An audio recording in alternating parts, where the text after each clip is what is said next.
Good morning and welcome back guys. आज question number 12 से discuss करेंगे हम। तो देखिए क्वेश्चन नंबर 12 क्या है। A shopkeeper bought some quantity of oranges at the ratio of rupees 4 in rupees 5 and he sold at the ratio of 5 in 4 rupees. Find percentage or percentage of profit or loss during the transaction. वो ये कहता है 5 रुपए में 4 की दर से और खरीदता है और 4 रुपए में 5 की दर से अगर बेच देता है तो पूरे व्यवसाय में लाभ अथवा हानि प्रतिशत ज्ञात करिए। देखिए इस टाइप की क्वेश्चनों का हमें एक चीज़ समझना पड़ेगा सबसे पहले कि हमारे पास किस तरीके से क्वेश्चन को सोल्व करना है। सबसे पहले आपको ये देखना होगा कि हम एक तरफ तो लिख लेंगे यहाँ पर ये वाला सिंबल यानी पैसे रुपए, और दूसरी तरफ हम कितने रुपए में कितनी क्वांटिटी हमने खरीदी है ये वाली बात लिखेंगे। तो देखिए बाई किया है हमने, क्या इस टाइप के क्वेश्चन बहुत एग्जाम में आते हैं। तो बाई किया है, कितने रुपए में कितने खरीदे, तो आपने पहले बोला है कि 5 रुपए में 4 की दर से खरीदता है, यानी 5 रुपए देगा 4 लेगा। अगर वो 10 देता तो कितने खरीदता 8। अगर वो 15 रुपए देगा तो कितने खरीदेगा 12, यानी 5 रुपए में 4 संतरे उसको मिल जाएंगे। अब वो कहता है कि इस दर से वो खरीदता है और बेचता कौन सी दर से है, वो सेल करता है 4 रुपए में 5 की दर से। तो 4 रुपए लेगा और कितने दे देगा 5 रुपए दे देगा। तो ये बात तो आपको समझ में आ गई कि 5 में खरीद कर 4 में 5 में खरीदता है, 5 रुपए में 4 खरीदता है लेकिन 4 रुपए में 5 बेच देता है, तो इसका मतलब ये लॉस है। ये बात तो आपको समझ में आ गई है। अब अगली बात यह है कि पूरे व्यवसाय में, इसने बोला है कि पूरे व्यवसाय में लाभ अथवा हानि प्रतिशत ज्ञात करिए। ठीक है, तो अब आपको एक चीज देखना होगा कि यहाँ पर 4 खरीदे क्वांटिटी में और यहाँ पर 5 बेच दिए, तो ये अलग अलग है। आप इसको क्या करोगे, आप इसको समान बनाओगे पहले। ठीक है, इन दोनों को समान बनाओगे, 5 और 4 दोनों को इक्वेट करने यानी दोनों को बराबर करोगे। तो बराबर करने के लिए 5 और 4 के एलसीएम पर ये दोनों बराबर हो जाएंगे, यानी 4 को अगर हम 5 से गुणा कर दें और 5 को हम 4 से गुणा कर दें तो दोनों 20-20 हो जाएंगे। ठीक है, तो पहला आपको यही ध्यान रखना है कि इनको बराबर करना है आपको। ठीक है, तो क्या करोगे, 5 को 5 से गुणा, पूरी रेशियो को गुणा करो ये। ठीक है, पूरी रेशियो को गुणा करो।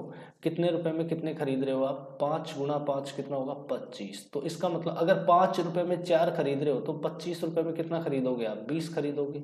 ठीक है, और वहीं पर अगर ये आपने खरीदने का है, बाई है ये आपका, और अब सेलिंग वाले का देखोगे आप तो क्या करोगे, 4 रुपए में यानी 16 रुपए में आपने कितने बेच दिए, 20 बेच दिए। इससे 4 से गुणा किया इस रेशियो को पूरी को, तो 4 गुणा 4 16, 5 गुणा 4 कितना 20, यानी आपने 20 खरीदे। कितनी क्वांटिटी खरीदी 20, कितने में 25 रुपए में, और उन्हीं 20 को कितने में बेच दी, 16 में बेच दी। अब आपको ये बात समझ में आ गई है कि 20 खरीदे और 20 बेच दिए। ठीक है, पहले ये अलग अलग थी क्वांटिटी, तो इसको बराबर करना था, अपना पहला काम ये था बराबर करना, ताकि आपको क्वेश्चन समझ में आए। यानी ये जो माल है आपका 20 क्वांटिटी का, ये आपने खरीदा है 25 रुपए में, और उसी 20 की क्वांटिटी को आपने बेच दिया कितने में, 16 में।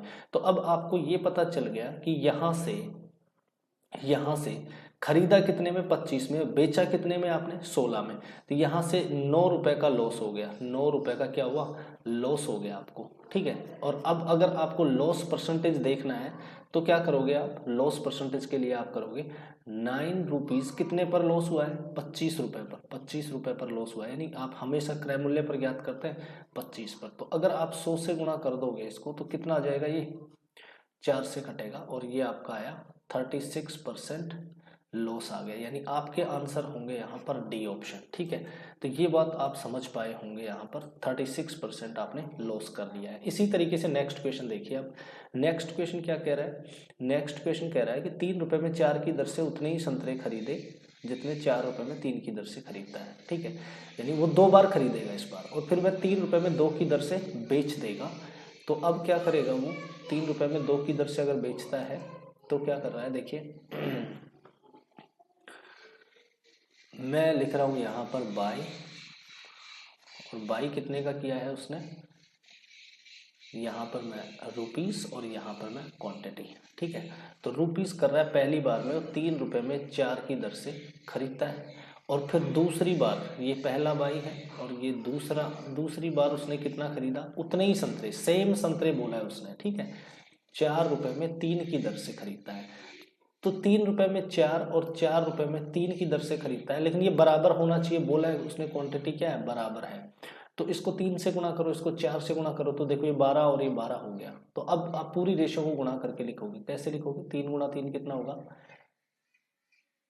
9, 3 गुणा 4 कितना होगा, 12, फिर नीचे कितना होगा 12, और फिर कितना होगा 16।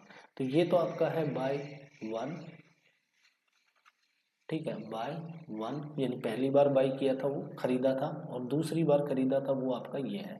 अब आपके पास टोटल खरीद हो गई, यानी टोटल आपके पास कितने संतरे आ चुके हैं, 12 पहली बार खरीदा, 12 दूसरी बार, टोटल आ गए 24।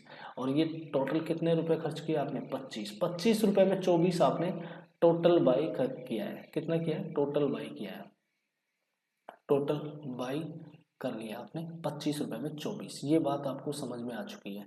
अब क्या करोगे आप, अगली बात करोगे आप सेल, ठीक है। सेल क्या करोगे, 3 रुपए में 2 की दर से। अब वो कह रहा है सभी संतरे 3 रुपए में 2 की दर से बेचता है। तो देखिए 3 रुपए लेगा और 2 रुपए 2 संतरे दे देगा, फिर 3 रुपए लेगा 2 संतरे दे देगा। तो इस तरीके से अब पूरे 24 के 24 करने हो इसको, तो बताओ मुझे 12 बार बेचना पड़ेगा, यानी 12 से गुणा कर दोगे तो 24 बिक जाएंगे पूरे के पूरे, 2 गुणा 12 24 हो जाएंगे। जितने खरीदे उतने आप उसने बेच दिए हैं। तो अब आपके पास ये 12 से इसको गुणा करोगे तो ये 36 हो जाएगा, ठीक है। यानी आपके पास ये तो है क्या, खरीद, ठीक है, और ये है आपके पास क्या, सेल। तो मैं इस बात को यहां से दोबारा लिख रहा हूं, ठीक है। इसने बाई किया कितने में, बाई किया 25 रुपए में, 25 रुपए में 24, ठीक है। ये है रुपीस और ये है क्वांटिटी। और उसने सेल किया कितने में, ये देखो 12 गुणा 3 कितना हो गया, 36, और 2 गुणा 12 कितना होगा, 24, यानी पूरे 24 के 24 उसने 36 रुपए में बेचे। तो अब ये बात आपको समझ में आ गई कि 11 रुपए कितना, 11 रुपए का क्या हो गया, प्रॉफिट हो गया उसको। कितने के ऊपर, इस 25 के ऊपर हुआ है, 25 रुपए पर 11 रुपए का लाभ हुआ है। तो 100 पर कितने का होगा, वही प्रतिशत होगा 4, यानी उसको 44% का क्या हो गया, प्रॉफिट हो गया इस बार। तो ऑप्शन सी आंसर कर देंगे हम इस क्वेश्चन के लिए। नेक्स्ट क्वेश्चन देखते हैं, क्वेश्चन नंबर 14, ठीक है। अब क्वेश्चन नंबर जो 14 होगा वो होगा आपका, 2 रुपए में 3 की दर से कुछ नींबू खरीदता है और इतनी मात्रा 3 रुपए में 2 की दर से खरीदता है, वह 5 रुपए में 5 की दर से बेच देता है। तो बताइए पूरे व्यवसाय में प्रतिशत लाभ अथवा हानि क्या होगी। तो देखिए इस क्वेश्चन को हम इस तरीके से करेंगे, सेम क्वेश्चन है वैसा ही, पहला बाई रुपीस एंड क्वांटिटी। देखो क्या करेंगे, 2 रुपए में 3, ठीक है, 2 रुपए में 3 हो गया। अब अगली बात क्या है, दूसरा बाई क्या है, दूसरा बाई है उसका 3 रुपए में 2 की दर। तो आप बताओ इसको मैं 2 से गुणा कर लूँ, इसको मैं 3 से गुणा कर लूँ, तो अब ये मेरा बनेगा 4 और ये बनेगा 6, और 3 को 3 से गुणा करूँगा 9, और ये बनेगा 6, ठीक है। और ये हो गया आपका टोटल 13, और ये हो गया आपका 12।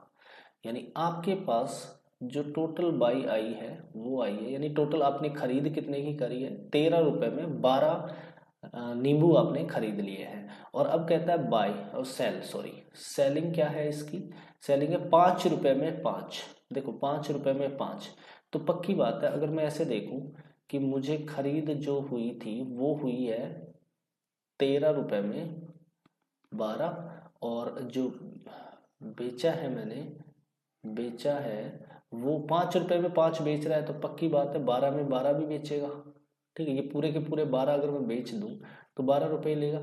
अब देखो आप यहाँ से 13 रुपए का खरीदा है, 12 रुपए का बेचा है, मतलब 1 रुपए का लॉस हुआ है। कितने पर लॉस हुआ है, 13 रुपए पर, खरीद मूल्य 13 है, तो 1/13, अगर 100 से कैलकुलेट करोगे तो गुना 100 करोगे आप, और तो ये आएगा आपका 7 सही 9/13% का क्या हुआ है, लॉस हुआ है इस बार इसको, ठीक है। तो यहाँ पर ऑप्शन है ए, यहाँ पर लॉस और लिख देना आप, ठीक है। तो ये आंसर हो जाएगा आपका ए वाला। मुश्किल नहीं था, बट इस टाइप के क्वेश्चंस एग्जाम में कई बार पूछे जाते हैं।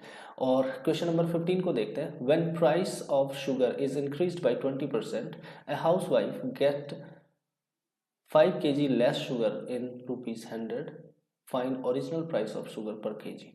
तो देखो ये क्वेश्चन हम परसेंटेज में ऑलरेडी डिस्कस कर चुके हैं, बट फिर से देखिए। अब परसेंटेज का मैं रेफर करूंगा यहाँ पे कि आप परसेंटेज का चैप्टर वापस जाके देखें अगर आपको ये क्वेश्चन समझ नहीं आए तो, क्योंकि मैं अब इसके बेसिक्स को बार बार नहीं बताऊंगा, मैं आपको यहाँ शॉर्टकट सिखाने वाला हूँ।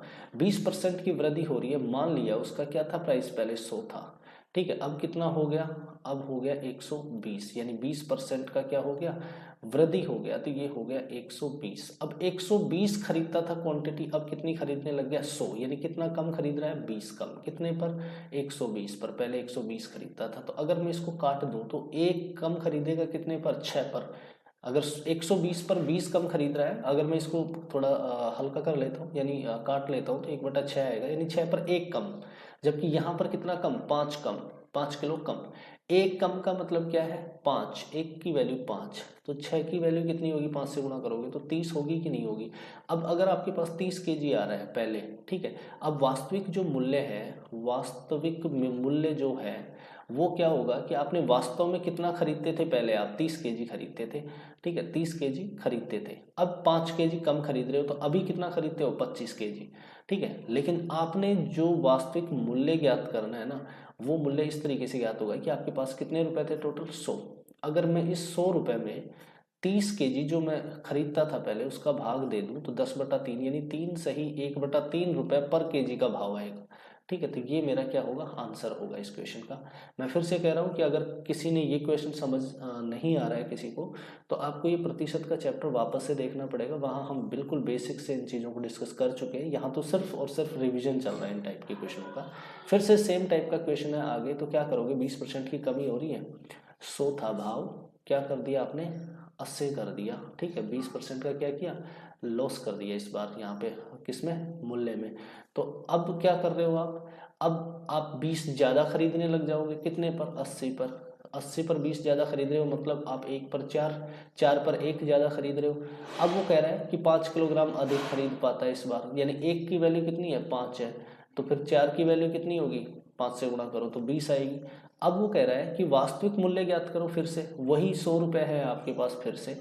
तो वास्तविक जो मूल्य होगा, वास्तविक मूल्य जो होगा वो क्या होगा, वो 100 रुपये में आप पहले 20 खरीदते थे वास्तव में, तो उस 20 का भाग दो और आपके पास 5 रुपये पर केजी आ जाएगा, यानी आपका आंसर ए होगा फिर से। नेक्स्ट क्वेश्चन नंबर 17 देखते हैं। चाय के मूल्य में 20% की वृद्धि हो जाती है, कोई व्यक्ति अपनी खपत में कितनी प्रतिशत की कमी करे कि खर्च में कोई प्रभाव ना पड़े। तो इस टाइप के क्वेश्चनों को हम ऑलरेडी कर चुके हैं परसेंटेज के क्वेश्चनों में, यहाँ सिर्फ रिवीजन चल रहा है, तो इसलिए फिर से देखो आप इसको, 20% की वृद्धि हो जाती है तो क्या करेगा, ये मूल्य है, ठीक है। तो यहाँ क्या करोगे, 100 रुपये का भाव था, 20% का क्या कर दिया, वृद्धि कर दिया, तो ये हो गया 120, यानी 20% का क्या था, बढ़ गया था। तो 120 से कितना खरीदने लग गया, जैसा आपने अभी पिछले क्वेश्चन में किया था, 20 कम खरीद दिया, कितने पर, 120 पर, तो ये कितना हुआ, 1/6। तो 1/6 को अगर आप परसेंटेज में चेंज करोगे तो 100 से गुणा करोगे, यानी 16 से ही 2/3% का क्या करोगे, कमी कर लोगे आप खपत में, ताकि आपका खर्च में कोई फर्क नहीं पड़ेगा। नेक्स्ट क्वेश्चन सेम वैसा ही क्वेश्चन है। दूध के मूल्य में 20% की कमी हो जाती है, कोई व्यक्ति दूध की खपत में कितनी कमी करे कि उसका खर्च केवल 10% बढ़ जाए। तो अभी देखिए यहाँ पर थोड़ा सा खर्चे को बढ़ाना है, तो क्या करोगे आप, 100 का भाव था, ठीक है, और 100 के भाव में आपने क्या कर दिया, 20% की कमी करी है यहाँ पर, तो 20% माइनस कर दिया, कितना आएगा, 80 बच गया। अब 80 है तो आपने अभी यहाँ पर एक चीज और बोली है उसने, वो ये कहता है कि खर्च में केवल 10% की वृद्धि करनी है। तो 100 था खर्च पहले, अब वो कितना करने लग गया, अब वो करने लग गया 110 करने लग गया। तो अब आप देखिए, अब यहाँ पर कमी हो रही है और खर्च उसने क्या कर दिया, खर्च केवल 10% का बढ़ना चाहिए, उसने ये बोला है। थोड़ा सा यहाँ पे टाइपिंग मिस्टेक हो चुका है, तो इस टाइपिंग मिस्टेक को ठीक करने के लिए हम इसको दोबारा सेट करते हैं क्वेश्चन को। देखिए वो ये कह रहा है कि price of milk increased by 20%, तो यहाँ कमी नहीं है, वृद्धि है, ठीक है। ये थोड़ा सा टाइपिंग मिस्टेक हो गया है, वृद्धि हो जाती है, तो उसकी खपत में कितनी कमी करे ताकि खर्च केवल 10% बढ़े। तो इंग्लिश में ठीक था या हिंदी में थोड़ा टाइपिंग मिस्टेक था, इसको सही से कर लेना आप, ठीक है। 100 था भाव, कितना कर लिया, वृद्धि करा, तो इसने कर दिया 120, 120 क्या कर लिया, 20% का वृद्धि कर दिया। अब 120 था, लेकिन वो खर्चे को कितना बढ़ा सकता है, वो बढ़ा सकता है 10% का। तो अब वो क्या कर रहा है, यहाँ पर 110 कर रहा है खर्च, अभी भी कितना कम कर रहा है, 10 कम कर रहा है, कितने पर, 120 पर। तो 120 पर 10 कम कर रहा है, मतलब वो 12 में 1 कम कर रहा है, ठीक है। तो 1/12 जो है ना, इसको अगर आप 100 से गुणा करोगे तो ये आपको आएगा 8 सही 1/3%। 8 सही 1/3% का क्या होगा, खपत में कमी कर लेगा। अब उसका खर्च जो है केवल 10% ही बढ़ेगा, यानी ऑप्शन सी आंसर करेंगे हम। नेक्स्ट क्वेश्चन देखिए, चाय के मूल्य में 32% की वृद्धि हो जाने पर चाय पर किए जाने वाले खर्च में 10% की वृद्धि की जाती है। यदि पहले 10 किलोग्राम चाय खरीदी गई हो तो अब कितने किलोग्राम चाय खरीदी जाएगी। ये क्वेश्चन फिर से देखिए आप, सेम पैटर्न पर है, थोड़ा सा लास्ट में चेंजेस है वो मैं बताता हूँ आपको।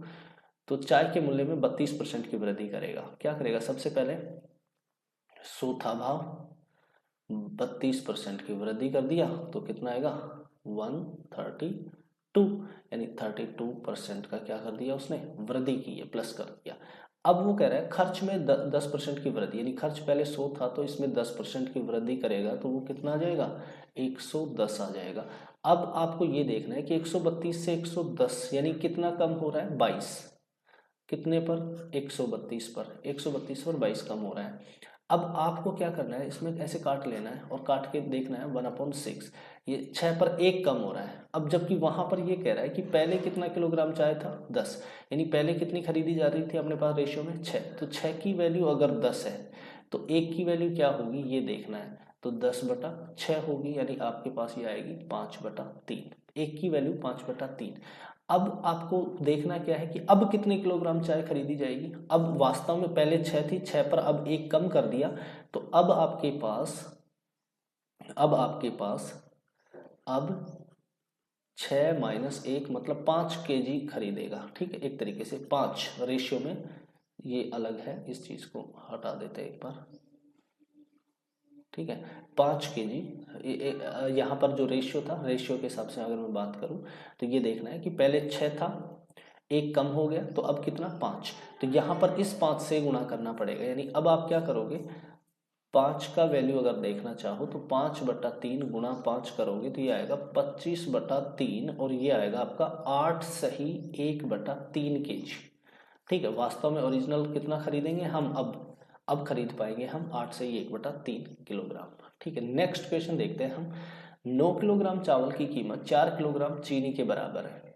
14 किलोग्राम चीनी की कीमत 1.5 किलोग्राम चाय के बराबर है। 2 किलोग्राम चाय की कीमत 5 किलोग्राम कॉफी के बराबर है। बताइए 11 किलोग्राम कॉफी की कीमत क्या होगी यदि 2.5 किलोग्राम चावल 12.5 रुपए के रहे हों। तो देखिए इस टाइप के क्वेश्चनों को किस तरीके से करेंगे, मैं आपको ये शॉर्टकट समझाता हूँ। यहाँ पर आपको सबसे पहले ये चावल का भाव लास्ट में दिया हुआ है और वो कह रहा है कि चावल की कीमत इसके बराबर है और फिर इसकी कीमत अगले कुछ रेशो के बराबर होगी। तो इस टाइप से ये एक सीरीज चल रही है यहाँ पर। तो हम सबसे पहले ये देख लेते हैं कि भाई चावल की कीमत जो है ना वो कितनी है, 12.5 रुपए के 2.5 किलोग्राम आते हैं। तो 1 किलोग्राम कितने आएंगे, आपने क्या किया, 12.5 में 2.5 का भाग दिया तो ये 1 किलोग्राम चावल की कॉस्ट आ गई है। देखो 12.5 रुपए के 2.5 किलोग्राम आ रहे हैं, तो इसका मतलब 12.5 रुपए में 2.5 किलोग्राम आएंगे, तो 1 किलो का भाव क्या होगा, 12.5 में 2.5 का भाग देंगे हम, सीधा सीधा ये 1 किलोग्राम चावल का आया। अब वो कहता है 9 किलोग्राम चावल की कीमत 4 किलोग्राम चीनी के बराबर है। तो अगर मान लो 1 किलोग्राम चावल का ये है आपके पास जो आया है, तो 9 किलोग्राम का ज्ञात करने के लिए क्या करोगे, आप इसको 9 से गुणा करोगे, ठीक है। तो मैं 9 से गुणा कर दिया इसको। अब वो कहता है कि ये टोटल 9 किलोग्राम चावल का रेट है, ये जो आया है आपकी कैलकुलेशन, और ये किसके बराबर है, 4 किलोग्राम चीनी के बराबर है। तो 1 किलोग्राम चीनी के बराबर क्या होगा, 4 का भाग दे दो इसमें, ठीक। अब ये 1 किलोग्राम चीनी का हो गया टोटल। अब इस 1 किलोग्राम चीनी का ये आया है ना, अब अगली बात देखते हैं हम यहाँ पर कि 14 किलोग्राम चीनी की कीमत, यानी फिर 14 किलोग्राम चीनी की कीमत क्या होगी, इसको 14 से गुणा कर दो, यानी 14 से गुणा कर दो।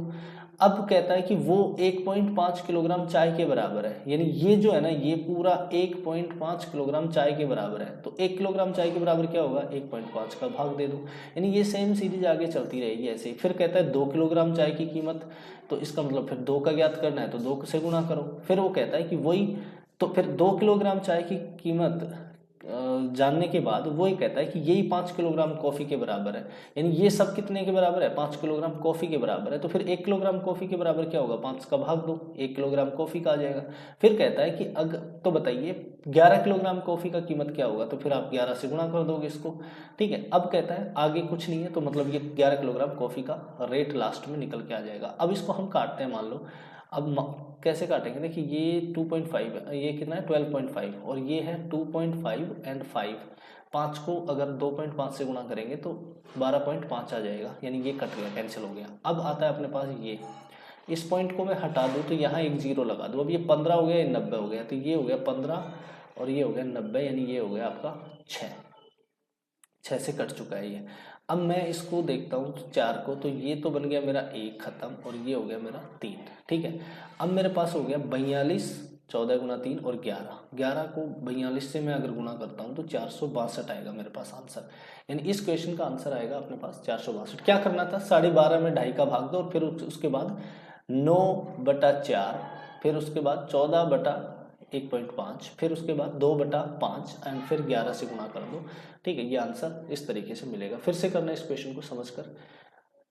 क्वेश्चन नंबर 21, एक दुकानदार किसी वस्तु पर 20% की छूट देता है तथा 20% का लाभ कमाता है। उस वस्तु का क्रय मूल्य क्या ज्ञात करे जिसका अंकित मूल्य 150 रुपये हो। तो आज मैं इस क्वेश्चन को आपको बेसिक रेशियो से बताऊंगा, फिर कल हम इसका कंप्लीट कॉन्सेप्ट भी सीखने वाले हैं। तो आज की क्लास में सिंपल आपको ये देखना है कि 20% का डिस्काउंट एंड 20% का क्या है, प्रॉफिट। तो मैं पहले यहाँ समझाता हूँ आपको ये वाली बात। देखिए डिस्काउंट क्या होता है, डिस्काउंट जो भी होता है वो एमआरपी पे लगता है। तो वो कहता है डिस्काउंट 20% है, ठीक है। इस 20% का मतलब होता है 1/5, ठीक है, यानी 5 एमआरपी है तो एक क्या है, डिस्काउंट है, ये बात हो गई। तो अगर 5 एमआरपी था, 1 रुपए का डिस्काउंट दे दिया, तो डिस्काउंट हमेशा नेगेटिव टर्म होती है, आप जानते हैं। तो कितने का एसपी, कितने का होगा, एसपी होगा 4 का। एक बात तो ये समझ में आ गई, यानी यहां से अगर मैं देखूं एसपी इज टू एमआरपी का रेशियो देखूं, तो अगर 4 रुपए का विक्रय मूल्य है तो 5 रुपए क्या था, एमआरपी थी। एक बात तो ये आपको समझ में आनी चाहिए। दूसरी बात आपको यहाँ से एक बात और समझ में आनी चाहिए, और वो बात कौन सी है, वो ये है कि 20% का प्रॉफिट है। ये कहता है प्रॉफिट, तो प्रॉफिट कितना है, 20% है। 20% मतलब 1/5। तो अब देखिए प्रॉफिट हमेशा पॉजिटिव टर्म होती है, यानी ये अगर सीपी है तो ये क्या है, पी है, यानी लागत मूल्य यानी क्रय मूल्य पर ही आता है प्रॉफिट। और अगर आपके पास 5 रुपए का प्रॉफिट है और 1 रुपए आपका, सॉरी 5 रुपए का अगर सीपी है तो, और उस पर 1 रुपए का लाभ है, तो एसपी कितना आएगा, एसपी आएगा 6। 5 रुपए का लागत, 1 रुपए का प्रॉफिट, आपने कितने में बेचा है, 6 में। यानी यहां से अगर मैं देखता हूँ सीपी इज टू एसपी, तो वो मिलता है आपको 5/6। ये दो बातें हमने यहाँ से सीखी हैं। अब मैं इसी चीज को यहाँ पर यूज कर रहा हूँ, यानी CP is to SP is to MRP का मैं रेशियो देखूं तो मुझे क्या मिलने वाला है, यहाँ से सीपी कितना हो गया मेरा 5, और ये कितना हो गया 6, और ये कितना है अब आगे देखते हैं हम। एसपी और एमआरपी यहाँ से लेता हूँ मैं, तो ये आएगा 4/5। अब मैं ये अनुपात समानुपात से सीख चुका हूँ, ये मेरा 4 से गुणा हो जाएगा, और ये मैं 4 से नहीं करूँ, मैं 12 ही कर लेता हूँ इसको। तो इसको मैं 2 से गुणा कर लेता हूँ, और इसको मैं 3 से गुणा कर लेता हूँ। एसपी दोनों कंडीशन में बराबर होनी चाहिए, तो ये 12/12 हो गई है। 2 से गुणा करो तो सीपी आया आपका 10, एसपी आया आपका कितना 12, और एमआरपी आया आपका कितना 15। अब वो कहता है कि अंकित मूल्य कितना है, 150 है, यानी ये 150 है, तो कितने से गुणा किया है, 10 से। तो अगर मुझे एसपी विक्रय मूल्य ज्ञात करना था तो कितना था, 120 रुपए, ठीक है। अगर मुझे क्रय मूल्य ज्ञात करना था तो मैं 10 से गुणा करूंगा, कितना आएगा, 100 रुपए। तो आपको जो पूछे वो आंसर कर सकते हो। ये एसपी हो गया, ये एमआरपी हो गया आपका, और ये आपका सीपी हो गया, यानी क्रय मूल्य हो गया। अब आप इस क्वेश्चन का उत्तर क्या करेंगे, क्रय मूल्य है आपके पास, तो क्रय मूल्य आप क्या करेंगे, 100, ये आंसर करेंगे, ठीक है। अब यही क्वेश्चन आपके पास सेम आगे दिया हुआ है। कैसे दिया हुआ है, देखिए एक दुकानदार किसी वस्तु पर 20% की छूट तथा 20% का लाभ कमाता है। उस वस्तु का अंकित मूल्य ज्ञात करें यदि उसका क्रय मूल्य कितना है, 100 रुपए। तो वापस से वही सेम चीजें हैं आपके पास, 20% की छूट है और 20% का लाभ है। यानी आप वापस से एक बार और से समझ लीजिए इस क्वेश्चन को। डिस्काउंट कितना है, 20%, मतलब 1/5। 5 अगर एमआरपी तो एक क्या है, डिस्काउंट है। ठीक है, तो इसका मतलब आपके पास एसपी जो है वो कितना है, 4 है। ठीक है, पहली बात। तो यहां से एक चीज पता चल गई कि एसपी इज टू एमआरपी का जो रेशियो है वो है 4:5। अब दूसरी बात है प्रॉफिट। प्रॉफिट का क्या है, वही कह रहा है 20%। ठीक है, 20% कह रहा है, तो अब क्या करोगे आप, 1/5, ये 5 अगर सीपी है तो एक क्या है आपका, प्रॉफिट है। ये बात आपको समझ आ गई होगी। अब आप यहां से अगर एसपी ज्ञात करेंगे तो आपके पास एसपी आएगा कितना, 6। 5 का खरीदा, 1 रुपया लाभ मिला तो आपने 6 में बेच दिया, यानी आपके पास सीपी इज टू एसपी का जो रेशियो है वो है आपके पास 5:6। वापस सेम चीज जो पिछले क्वेश्चन में हमने करी है। अब यहां से देखते हो आप, सीपी, एसपी एंड एमआरपी। फिर से समझना इस क्वेश्चन को। सीपी कितना है बताइए, 5:6। ठीक है, अब एसपी और एमआरपी का क्या है अनुपात, 4:5। तो मैंने क्या किया था, इसको और इसको बराबर किया, क्योंकि एसपी दोनों कंडीशन में सेम होगी, अलग अलग दिख रही है तो इसको बराबर कर लो। कैसे, 2 से गुणा करो, 3 से गुणा करो, 12 12 हो गई। 2 को 5 से गुणा करोगे 10, 3 को 4 से गुणा करोगे 12, 3 को 5 से गुणा करोगे 15। अब वो कहता है कि ये अगर हमारा 100 है, ये दिया है इस बार, पिछले क्वेश्चन में यहाँ दिया था, यानी सेम क्वेश्चन था, बस आपको प्रैक्टिस के लिए अलग अलग लिख दिया गया है। तो ये कितने से गुणा किया गया है, 10 से, सॉरी। ठीक है, 10 से गुणा किया गया है। अब क्या पूछ रहा है, अंकित मूल्य याद करना है, तो इसको भी 10 से गुणा करोगे, कितना आएगा, 150 रुपए, यानी ये आपका आंसर होगा 150, ए ऑप्शन। ठीक है, इस तरीके से आज की क्लास में हमने ये 11 क्वेश्चन डिस्कस करे, बेहद सिंपल सिंपल क्वेश्चंस थे। ठीक है, उम्मीद करता हूँ कि आपको समझ आए होंगे, और अगर आप इन क्वेश्चंस को समझ पा रहे हैं तो आप इन सभी क्वेश्चंस की 2-4 बार प्रैक्टिस तुरंत करिए, और उसके बाद यकीन मान के चलिए जो भी परीक्षा में क्वेश्चन होगा वो आपका समय पर बन जाएगा। तो आज की क्लास में तो इतना ही है, कल फिर से डिस्कस करेंगे कोई नए कॉन्सेप्ट के साथ, आगे के क्वेश्चंस लेंगे। तब तक के लिए अलविदा, बाय बाय।